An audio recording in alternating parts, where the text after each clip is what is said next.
이삭이 나이가 60세 되던 해에 쌍둥이 아들을 얻습니다.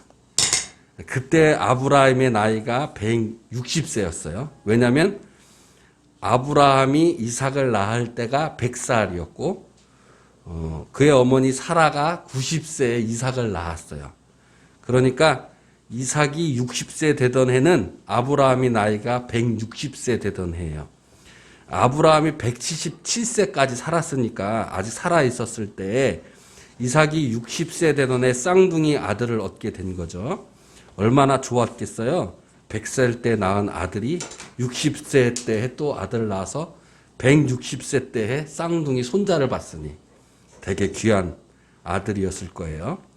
이삭이 언제 나이에 결혼했냐면 추정해보건대 37세 이후에 결혼을 한 걸로 보여. 왜냐하면 사라가 죽은 후에 리브가를 얻었다라고 성경은 기록되었는데 사라가 언제 죽었냐면 127세에 죽었어요. 사라가 90세에 낳고 127세에 죽었으니까 이삭이 결혼한 나이가 37세 이후라는 거죠. 그러면 약 한 40세라고 치면 60세에 쌍둥이 아들을 낳았으니까 결혼 후에 20년간 자식이 없다가 쌍둥이를 얻은 거예요. 얼마나 귀해요? 그죠? 얼마나 귀한 아들이에요. 이 쌍둥이 아들, 형 에서의 발꿈치를 잡고 나온 야곱이 붉은 죽, 팥죽이라고 그러는데 성경에 팥죽이라고 하겠지만 이는 이스라엘 지방, 가나안 지방에 팥이 없어요. 붉은 죽은 뭐냐면 렌치콩이에요. 렌치콩. 그 렌치콩을 죽을 써서 먹었는데 그것을 고기 맛이 비슷하다고 해서 고기 대신 이 렌치콩을 삶아서 많이 먹었다고 합니다. 어쨌든 이 쌍둥이 이 형제가 형 에서의 발꿈치를 잡고 야곱이 나왔어요. 그리고 팥죽, 렌치콩 죽으로 장자의 명분을 샀지요. 그죠? 유대 갈대 지방에는 장자가 아주 축복을 많이 받고 재산을 다 물려받는 그런 큰 장자의 복을 팥죽 하나로 에서 형에게 야곱이 산 거예요. 그러니까 이 야곱은 어렸을 때부터 태어났을 때부터 마음속에 야망이 있었던 것 같아요. 성공하고 싶은, 세상에 나가서 성공하고 싶고 부자로 살고 싶고 장자로 권으로 얻어서 내가 야망이 있었던 것 같아요. 자, 시간이 흘렀습니다. 시간이 흘러서 에서와 야곱이 40세가 될 때였어요. 자, 쌍둥이니까 에서가 40살이면 야곱도 40살이잖아요. 에서는 이방인과 결혼을 하게 됩니다. 에서가 40살 때. 근데 에서가 이방인으로 아내를 맞이하니까 이삭과 리브가가 근심이 생겼어요. 왜 근심이 생겼을까? 이방 여인을 맞이했다라는 것은 이방 풍속을 따를 것이라는 걱정 때문에 그랬던 거죠. 또 시간이 흘렀습니다. 야곱이 70세 중반이 되었어요. 그때까지 야곱은 결혼을 하지 않았어요. 그러니까 이방 풍속을 아직까지는 따르지 않고 있었어요. 나이가 70세에 결혼을 못한 거예요. 나 70 중반까지도. 어쨌든 시간이 흘러서 야곱이 대략 75세에서 77세 정도 됐을 때, 그때 이삭의 나이는 137세 정도 됐을 때예요. 자, 시간이 많이 흘렀죠. 이삭은 언제 죽었냐면 180세에 죽었어요. 137세니까 이제 거의 조금만 살면 이제 죽을 때가 다가온 거였어요. 그래서 이삭이 늙어서 장자 에서에게 장자의 축복을 주려고 했던 거죠. 아버지 이삭은 쌍둥이 두 형제 중에서 누구를 더 사랑했냐면 에서를 더 사랑했어요. 그리고 그의 아내 리브가, 야곱의 어머니 리브가는 야곱을 더 사랑했습니다. 자, 이삭이 늙어가지고 사랑하는 장자에게 장자의 축복을 주려고 할 때, 그때 리브가, 그의 어머니는 야곱을 더 사랑했기 때문에 야곱의 마음속에 품고 있었던 것을 잘 알았을 거예요. 태어났을부터 야곱은 야망이 있구나. 그래서 리브가 어머니가 야곱에게 이야기합니다. 에서 형인 척 하라는 거예요. 그래서 에서에게 갈 축복을 야곱에게 돌리려는 계획을 세웁니다. 자, 옳지 않은 계획이었지만 야곱은 이런 방구 없이 어머니의 말을 그대로 따라요. 왜 그랬을까? 제 생각하기에는 마음속에 야망이 있었던 거예요. 뺏고 싶었던 거였죠. 그래서 어떻게 돼요? 에서에게 갈 축복을 아버지 이삭을 속여서 야곱에게 갑니다. 이것을 에서가 알게 되죠. 그래서 에서가 크게 분노를 해요. 자기에게 갈 축복을 빼앗겼기 때문에. 그게 분노를 해가지고 야곱을 드디어 죽이려고 합니다. 야곱이 몇 살 때? 70 중반 때. 리브가가 야곱을 살리기 위해서 외삼촌 집으로 도망가라고 이야기해요. 어떻게 가면 예산집으로 얘를 도망가게 할까?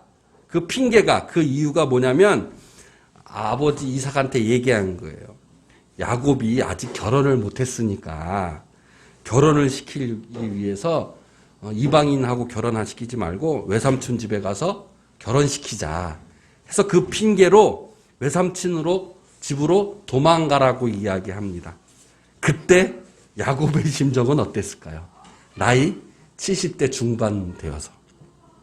야곱은 성경에 조용한 사람이라고 써 있어요. 주로 장막에 거주했다라고 해요. 에서는 반대로 와일드했던 사람인 것 같아요.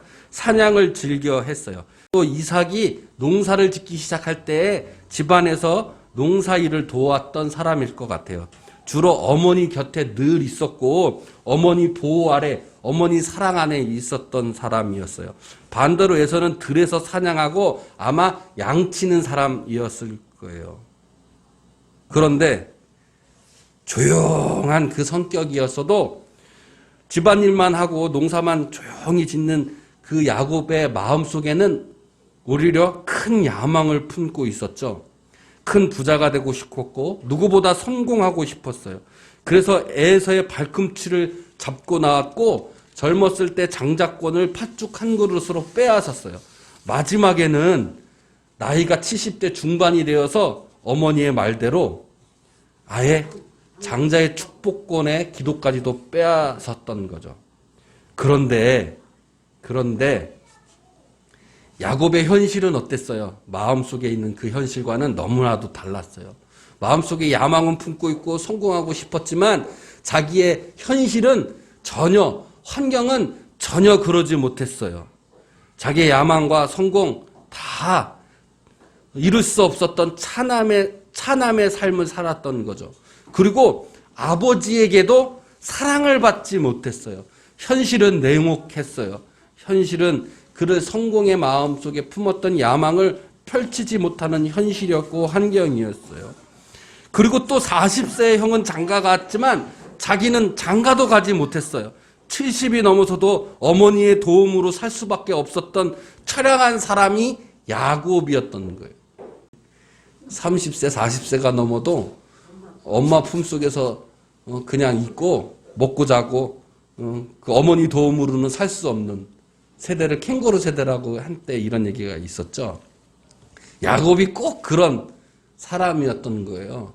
그게 나이가 30, 40대가 아니라 무려 70이 넘도록 그렇게 어머니 품에서만 곱게 자랐던 사람이에요. 그리고 마지막에는 아버지를 속이고 형 에서를 속이고 분노를 받게 되어서 이제 쫓겨나는 신세가 되었죠.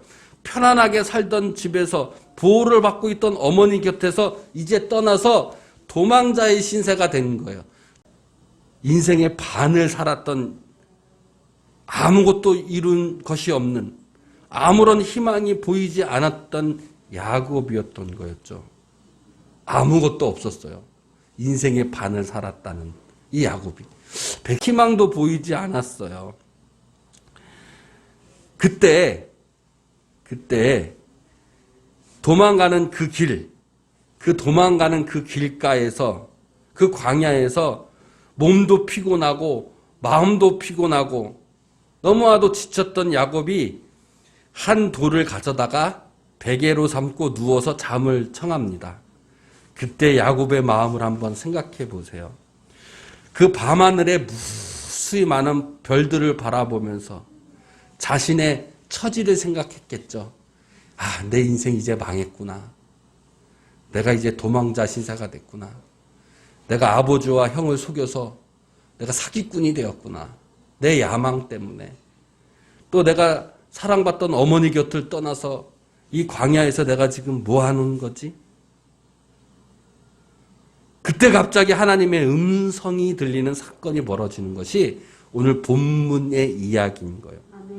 하나님은 자신을 되돌아보는 사람, 내가 아무것도 없다, 나는 아무것도 할 수 없다라고 고백하는 그때, 내가 마치 도망자이고 죄인이라고 고백하는 그때, 그 광야의 가운데에서 주 조용한 밤, 그 침묵 속에서 하나님은 우리에게 음성을 들려주신다는 거예요.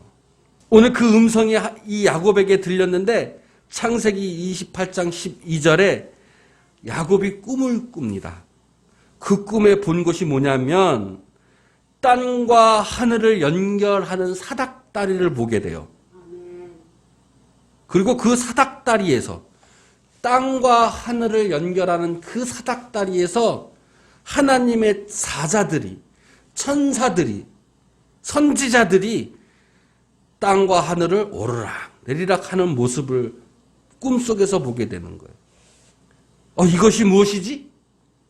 이게 무엇을 뜻하는 걸까? 생각할 틈도 없이 하나님의 음성이 들리기 시작합니다.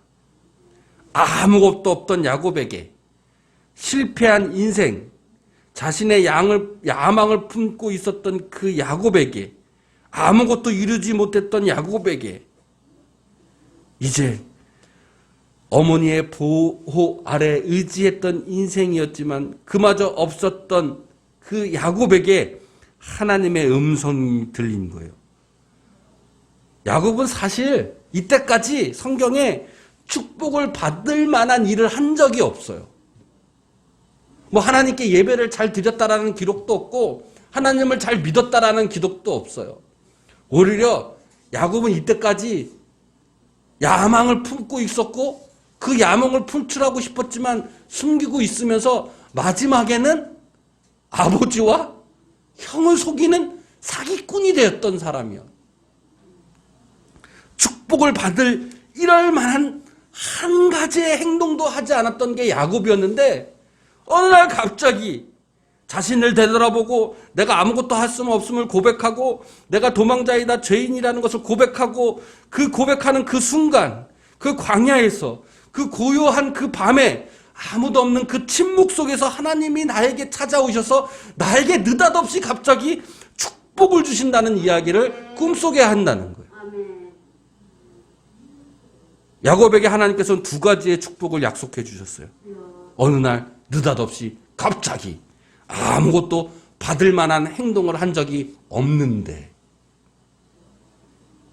선한 일을 한 적도 없고 믿음이 좋은 것도 아니었는데 그곳이 어디이길래 하늘과 땅 사이의 사닥다리가 그 자리가 무엇이길래 갑자기 야곱에게 축복을 주시겠다고 하시는 걸까? 그 첫 번째 축복이 28장 14절에 나와요. 그 축복이 뭐냐면 땅의 자손들이 많을 것이라는 거예요. 땅의 자손들이 많다라는 것은 부와 명예를 얻게 해준다는 축복이에요. 그리고 더 큰 축복, 선지자의 축복을 말씀하시는데 그게 뭐냐면 땅의 모든 족속이 너와 내 자손으로 말미암아 복을 받는다는 거예요. 복을 지금 누가 받는 거예요? 주어가 누구예요? 야곱이 아니잖아요. 지금 땅의 모든 족속이 복을 받는 거예요. 야곱이 받는 것도 아니고 야곱의 자손들이 받는 게 아니에요. 야곱을 통해서 모든 사람이 복을 받을 거라는 거예요. 이게 선지자의 복인 거예요. 예배자의 복인 거예요. 첫 번째 축복은 내가 자손들이 많아지는 복이에요. 먼저 하나님께서는 여러분들에게 복을 주시는데 부와 명예와 성공의 복을 주셔요. 그것으로 끝이는 것이 아니라 그 복이 많은 사람들에게 돌아갈 것이라는 거예요. 그를 통하여. 두 번째 축복은 뭐냐면 15절에 나와 있어요. 내가 너와 함께 있겠다라는 복이에요. 근데 그냥 함께 있는 것이 아니라 다 이루기까지 함께 하시겠다는 거예요. 다 이루기까지 너를 떠나지 않겠다라는 약속을 하시는 거예요. 임마누엘 축복인 거예요. 야곱은 엄청난 축복을 받았어요. 엄청난 축복의 약속을 받았어요. 땅과 하늘을 연결하는 사닥다리가 그곳이 무엇이길래 야곱에게, 아무것도 한 일 없는 야곱에게 이런 엄청난 축복을 주신 것일까? 야곱은 잠에 깨어서 이곳에 하나님이 계시다는 것을 고백했어요. 그리고 두려워했죠. 두려워한다는 것은 무슨 의미냐면, 성경에 하나님을 두려워한다는 것은 다른 것이 아니라 하나님이 살아계시다는 것을 고백할 때에 하나님이 두렵다라고 이야기하고 있어요. 하나님은 살아계십니다. 살아계신 하나님을 믿음으로 고백할 때에 두려움이 생기는 거예요. 야곱은 그래서 이 축복의 약속을 받고 나서 이 자리에, 하늘과 땅 연결하는 이 사닥다리에 이곳에 하나님이 계시다는 것을 고백하는데, 그 하나님이 계신 것이 그냥 계신 것이 아니라 살아계신 하나님이 계시다는 것을 고백한 거예요. 그리고 17절에 이곳을 하나님의 집이라고 부릅니다. 이곳을 하늘의 문이라고 부르는 거예요.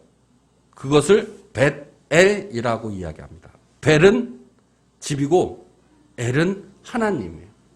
하나님의 집, 곧 하나님의 집은 하늘의 문이라는 것이에요. 하늘의 문, 하늘의 집이 땅과 하늘을 연결하는 사닥다리가 있는 곳인 거예요. 그곳에서 아무것도 축복받을 일을 1도 안 하고, 착한 일이라는 것은 1도 안 하고 오히려 도망자 죄인인 야곱에게 축복을 약속하신 거예요. 하나님의 집, 하늘의 문, 그곳에 하나님이 계십니다. 그곳에 살아계신 하나님이 계시는 거예요. 하나님은 하늘의 문, 하늘의 집, 하나님의 집 베델에서 축복해 주시는 거예요. 그런데 왜 진짜 야곱에게 이런 축복을 약속하신 것일까? 그 해답은 야곱의 약속에 있어요. 베델에서 야곱이 약속한 그 약속에서 왜 야곱에게 축복을 주셨는지에 대한 해답이 있다라는 거예요. 그 야곱의 약속이 20절입니다. 야곱은 서원합니다. 야곱은 약속해요. 이 약속에서 야곱의 야망이 다 드러내는 거예요. 야곱은 하나님께 기도합니다. 서원하며 기도하며 자기의 야망, 자기의 마음을 다 토해내버리는 거예요. 하나님의 집에서, 하늘의 문 앞에서 자기의 야망과 자기 안의 마음속에 있는 것들을 다 토해내버리는 거예요. 이것이 하나님이 야곱에게 축복을 주시려는 이유인 거예요. 야곱은 서원합니다. 하나님, 나와 함께 계셔서 나를 지키시고 내가 먹을 떡, 내가 입을 옷을 주시고 평안히 다시 아버지 집으로 돌아가게 하시면 하나님께서는 나의 하나님이 되어 주실 것이라는 약속을 하는 거예요. 아멘. 이 약속의 첫 번째가, 그러니까 하나님이 나의 하나님이 되실 것을 베델에서 야곱은 약속합니다. 두 번째 약속은 22절에 야곱이 세운 돌, 그 돌이 하나님이 집이 될 것이라는, 야곱이 세운 돌, 그 세운 돌이 하나님이 집이 될 것이라는 약속을 드려요. 세 번째 약속은 야곱에게 주신 모든 것에 11조를 드리겠다고 약속을 합니다. 자, 하나님이 아무것도 없는 우리에게 축복을 주시는 이유인 거예요. 자, 우리에게 한번 적용해 봅시다. 하나님이 축복받을 일을 아무것도 하지 않은 우리에게 축복을 주시는 이유가, 첫 번째, 우리가 하나님께 대하여 언약을 할 때 하나님이 나의 하나님이 되심을 고백해야 되는 거예요. 그럴 때 하나님께서 축복해 주시는 거예요. 살아계신 하나님에 대한 믿음의 고백이 있었을 때에 하나님이 나에게 축복해 주시는 거예요. 지금 나의 하나님이 무엇입니까, 여러분? 세상 사람들은, 믿지 않는 사람들은 하나님, 내 자신이 하나님이지, 내 생각, 내 환경, 내 돈, 내 의지가 내 하나님이고 내 신이지. 그러나 살아계신 하나님을 믿고 고백하는 그 자리, 하나님을 두려워하는 그 사람에게는 하나님께서 복을 주신다는 거예요. 아무것도 없는 우리에게. 두 번째, 야곱이 세운 돌이 하나님이 집이 된다라는 언약 때문에 하나님께서는 우리에게 축복을 주시는 거예요. 여기에 중점은 내가 세운 돌이 하나님의 집이 된다는 거예요. 선지자가 세운 돌이 하나님의 집이 돼요. 하나님의 집은 곧 하늘의 문이에요. 우리가 세운 돌이 하나님의 집이 되고 내가 세운 돌이 하나님의 열리는 문이 되는 거예요. 하늘의 문이 되는 거예요. 내가 세울 때, 내가 행할 때, 내가 믿음으로 행하고 내가 믿음으로 세울 때 그 자리가 하나님의 집이고 하늘의 문이 되는 거예요. 선지자와 예배자, 우리는 무엇을 세웁니까? 예배를 세워야 돼요. 교회를 세워야 돼요. 기도를 세워야 돼요. 말씀을 세워야 돼요. 이렇게 우리가 세운다면 그 세우는 자리가 하나님의 집이 되는 거예요. 교회가 되는 거예요. 하늘의 문이 되는 거예요. 그곳에서 하나님께서 우리에게 축복을 주시는 거예요. 세 번째, 하나님께서 주신 모든 소유의 11조를 드리는 믿음에서 하나님께서 우리에게 축복을 주시는 거예요. 여기서 오해하지 말아야 돼요. 물질의 11조가 아니에요. 다시 한번 성경 봅시다. 물질의 11조가 아니라 내게 주신 모든 것의 11조예요. 거기에는 내 마음도 있고 내 물질도 있고 내 영혼도 있는 거예요. 내가 세운 그 예배, 내가 세운 교회, 하나님이 주신 모든 것에서 거기에 11조를 드리는 거예요.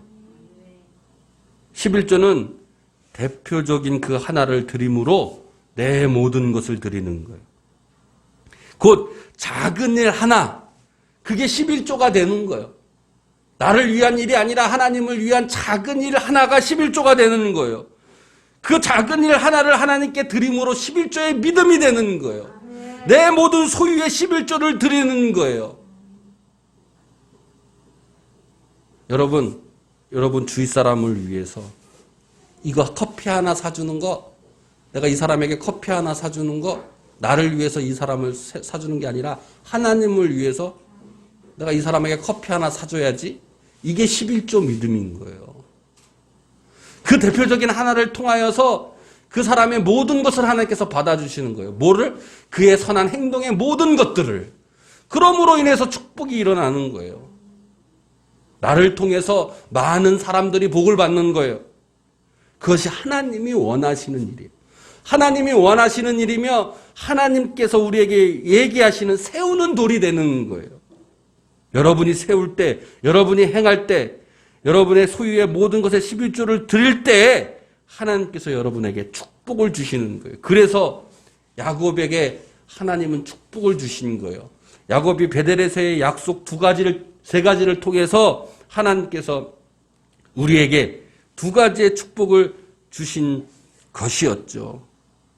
그럼 마지막으로 더 중요한 질문이 있어요. 그게 뭐냐면 땅과 하늘을 연결하는 사닥다리, 오르락 내리락 하는 하늘의 문, 하나님의 집, 그곳, 내가 세운 그곳, 그곳이 어디인가라는 거예요. 그것이 무엇인가? 그곳에서 우리가 축복을 받고 그것에서 우리의 믿음의 행위와 11조의 행위, 예배를 세우는 행위, 그 모든 것이 그곳에서 이루어지는데 그것이 하늘과 땅을 연결하는 곳인데 하늘의 문이고 하나님의 집이신데 그것이 대체 무엇인가라는 중요한 질문이 더 남아있어요. 그 해답은 예수 그리스도께서 우리에게 말씀하고 계십니다. 요한복음 1장 51절에 이르시되 진실로 진실로 너희에게 이르노니 하늘이 열리고 하나님의 사자들이 인자 위에 오르락 내리락 하는 것을 보리라 하신다. 아멘. 누구 위에? 인자 위에 오르락 내리락 하신다는 거예요. 그곳은 그러니까 예수 그리스도 위에 오르락내리락 하시는 곳이에요. 하늘과 땅을 연결하는 곳은 예수 그리스도 위에 있는 거예요. 이 말씀은 나다니엘이 예수님을 그리스도라고 고백할 때에 예수님께서 나다니엘 보고 네가 나를 그리스도라고 고백해? 내가 너를 무화과 나무 아래에 있다라는 것을 보았다라는 말 때문에 그리스도라고 이야기하지만 그거보다 더 큰 일을 보게 될 거야. 그게 바로 뭐냐면 하늘이 열리고 하나님의 사자들이 인자 위에 오르락내리락 하는 것을 네가 볼 것이다 라는 말씀에서 시작되는 거예요.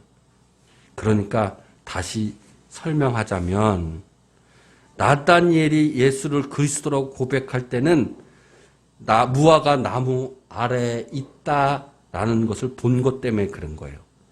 무화과 나무 아래에 있다라는 이야기는 뭐냐면 내가 평안하게 먹고 살고 있다라는 얘기예요. 그런데 예수님께서는 네가 삶 속에서 편안하게 먹고 사는 것보다 더 큰 일을 본다 그랬어요. 더 큰 축복을 본다라고 그랬어요. 그것이 뭐냐면 하늘이 열리고 하나님의 사자들이 인자 위에서 오르락내리락 하는 것을 보는 거예요. 너가 삶 속에서 편안히 보는 것보다 더 큰 일, 하늘의 문이 열리는 일, 하나님의 집에서 행해지는 일들, 그것이 예수 그리스도 위에 있다라는 거예요. 예수 그리스도 위에 있다라는 얘기는 예수님의 사역이 열린다는 얘기고, 예수 그리스도의 말씀과 예수 그리스도의 그 행위로 말미암아 그곳이 하늘의 문이 되고 하늘의 집이 된다라는 거예요. 따라서 예수 그리스도의 말씀과 그 사역 위에 있는 곳, 그곳이 하늘의 문이고 하나님의 집이에요. 그곳에 축복이 있는 거예요. 말씀이 있는 곳에, 예수 그리스도가 행하신 그 행함이 있는 곳에 그것이 곧 하나님의 집이며 하늘의 문인 것입니다.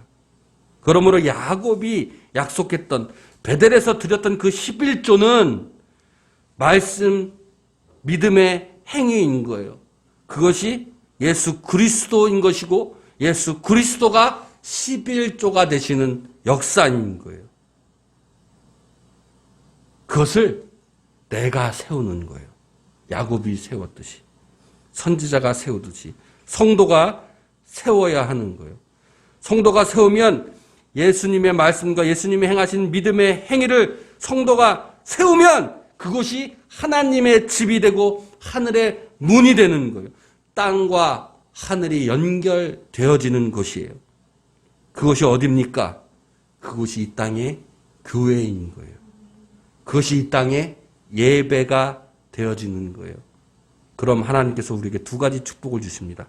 아무것도 아닌 나에게, 인생의 반이 지난 나에게, 실패하며 도망가던 나에게 야곱에게 축복을 주시듯이 우리에게 축복을 주시는 거예요. 오늘 결단하시길 바랍니다. 오늘 교회에서, 이 베델에서, 하나님의 집에서 하나님의 문이 되길 원합니다.